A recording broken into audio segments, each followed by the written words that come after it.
ಶೈಕ್ಷಣಿಕ ಜಿಲ್ಲೆಯ ನಿಪ್ಪಾಣಿ ಶಹರ ಸೇರಿದಂತೆ ಗ್ರಾಮೀಣ ಪ್ರದೇಶದಲ್ಲೆಲ್ಲ ವೈನ್ ಶಾಪ್ ಬಾರ್ಗಳ ಮುಂದುವರೆದ ಮಂಡತನ.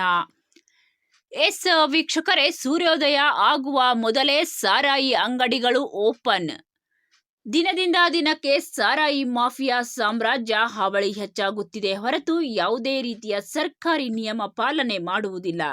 ಯಾರೂ ಅವರನ್ನ ಕೇಳುವುದೇ ಇಲ್ಲ. ಕೆಲ ಅಂಗಡಿಗಳ ಮಾಲೀಕರು ಹಾಗೂ ಮ್ಯಾನೇಜರ್ಗಳು ಸ್ಥಳೀಯ ಆಯಾ ಕ್ಷೇತ್ರದ ಶಾಸಕರ ಆಪ್ತರಾಗಿದ್ದಾರೆ. ಪ್ರತಿನಿತ್ಯ ಅವರೊಂದಿಗೆ ವಿವಿಧ ಕಾರ್ಯಕ್ರಮಗಳಲ್ಲಿ ಫೋಟೋಗಳಲ್ಲಿ ಸಾರ್ವಜನಿಕರು ನೋಡಿದ್ದಾರೆ. ಇನ್ನು ಕೆಲ ಜನ ನಗರ ಸೇವಕರ ಸಂಬಂಧಿಗಳಾಗಿದ್ದಾರೆ. ಅಲ್ಲದೆ ಇನ್ನು ಕೆಲ ಜನ ದೊಡ್ಡ ಜನಪ್ರತಿನಿಧಿಗಳ ಪಾರ್ಟ್ನರ್ ಮತ್ತು ಸಂಬಂಧಿಗಳಾಗಿದ್ದಾರೆ.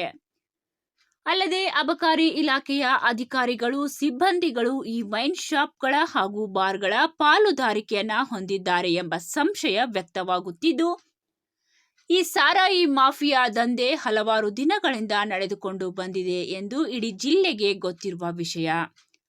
ಕೋಟಿ ಕೋಟಿ ಹಣ ಲೂಟಿ ಮಾಡಿ ಅವರಿಗೆ ಯಾರೂ ಕೇಳಲೇಬಾರದು ಅಂತ ಪ್ರತಿ ಸರ್ಕಾರಗಳಲ್ಲಿ ಒಬ್ಬರು ಪ್ರತಿಷ್ಠಿತರಿಗೆ ಜವಾಬ್ದಾರಿಗಳನ್ನ ಹೊಂದಿರುತ್ತಾರೆ.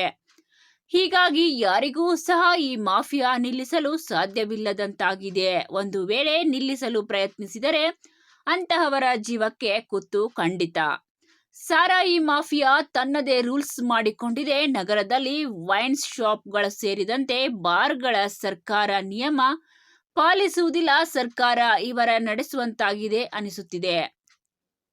ವಾಸ್ತವದಲ್ಲಿ ಬೆಳಿಗ್ಗೆ ಅಧಿಕ ಲಾಭಕ್ಕಾಗಿ ಮಾತ್ರ ಸೆರೆ ಅಂಗಡಿಗಳನ್ನು ತೆರೆಯಲಾಗುತ್ತಿದೆ ಎಂದು ಕಂಡುಬರುತ್ತಿದ್ದು, ಬರೋಬ್ಬರಿ ಒಬ್ಬೊಬ್ಬ ಮಾಲೀಕ ಸೇರಿ ಅಂಗಡಿಗಳ ಲೈಸೆನ್ಸ್ ಬೇರೆ ಬೇರೆ ಸಂಬಂಧಿಕರ ಹೆಸರಲ್ಲಿ ಪಡೆದುಕೊಂಡು ತಮ್ಮದೇ ಆದೇಶಗಳನ್ನು ಅಧಿಕಾರಿಗಳಿಗೆ ಇವರೇ ಹೊರಡಿಸುತ್ತಾರೆ ಎಂದೆನಿಸುತ್ತದೆ.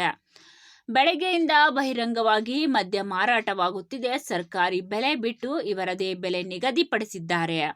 ಪ್ರತಿ ಅಂಗಡಿಗಳಲ್ಲಿ ಸಾರಾಯಿ ಬೆಲೆ ಬೇರೆ ಬೇರೆಯಾಗಿದ್ದು ಮನ ಬಂದಂತೆ ಮಾರಾಟ ಮಾಡುತ್ತಿದ್ದಾರೆ. ಕಾನೂನಿನ ಭಯವನ್ನ ಸಾಮಾನ್ಯ ಜನರಿಗೆ ತೋರಿಸುವ ಮಾಫಿಯಾ ಹಾಗೂ ದೊಡ್ಡ ದೊಡ್ಡ ಸಾಹುಕಾರಗಳು, ಅಬಕಾರಿ ಇಲಾಖೆಯ ಅಧಿಕಾರಿಗಳು ಈ ದಂಧೆಯಲ್ಲಿ ಎಷ್ಟು ಪಾಲನ್ನ ಹೊಂದಿದ್ದಾರೆ ಗೊತ್ತಿಲ್ಲ. ಮದ್ಯದ ಅಂಗಡಿಗಳ ವಿರುದ್ಧ ಕ್ರಮ ಕೈಗೊಳ್ಳುವಲ್ಲಿ ಸಂಬಂಧಪಟ್ಟ ಅಧಿಕಾರಿಗಳು ಸಂಪೂರ್ಣವಾಗಿ ವಿಫಲರಾಗಿದ್ದಾರೆ. ಮದ್ಯ ಸಾಮ್ರಾಜ್ಯದವರ ಗುಲಾಮರಂತೆ ವರ್ತಿಸುತ್ತಿದ್ದಾರೆ. ಯಾಕೆ ಕ್ರಮ ಕೈಗೊಳ್ಳಲು ಹಿಂದೇಟು ಹಾಕುತ್ತಿದ್ದಾರೆ? ಮಾಫಿಯಾ ಜೊತೆ ಕೈ ಜೋಡಿಸಿದ್ದಾರೆ ಎಂಬ ಸಂಶಯ ವ್ಯಕ್ತವಾಗುವುದು ಬಿಡಿ. ಇದನ್ನೆಲ್ಲ ಗಮನಿಸಿದರೆ ನಿಜ ಅನಿಸುತ್ತದೆ.